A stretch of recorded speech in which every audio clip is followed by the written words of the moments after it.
Bonsoir Ali Diallo.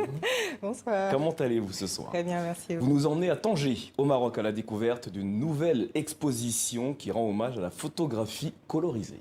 Oui, la photographie colorisée, c'est une vieille méthode pratiquée en Asie, en Europe, mais aussi sur le continent. L'expo révèle l'œuvre d'artistes internationaux avec en fil rouge des portraits colorisés de Tangérois qui datent, elles, des années 1950. Alors on voit des hommes, des femmes qui étaient venus poser ici dans un studio photo. Et à l'époque, comme les impressions couleurs n'existaient pas, eh bien, il fallait trouver une alternative.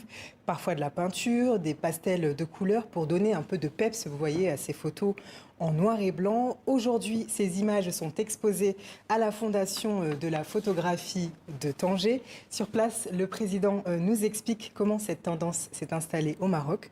On l'écoute au micro de Maud Ninov.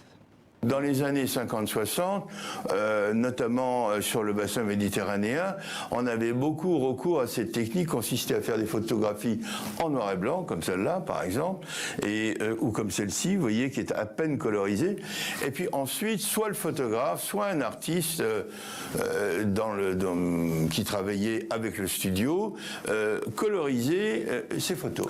Et Radi, cette exposition revient aussi sur le travail d'artistes contemporains qui se sont aussi imprégnés des techniques de colorisation. Oui, et parmi eux, j'ai été interpellée par la proposition artistique de la photographe française Hélène Bélanger. Elle travaille à coloriser des portraits en noir et blanc d'actrices réalisés dans les années 20. Et ce qui est amusant avec ces images, c'est qu'elle pose des couleurs réalistes pour montrer comment ces femmes étaient maquillées au moment où on les a prises en photo.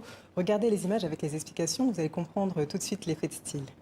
C'est assez drôle parce que ce qu'on voit ici sur les images d'Hélène Bélanger, c'est vraiment la façon dont étaient maquillés les modèles pendant la prise de vue.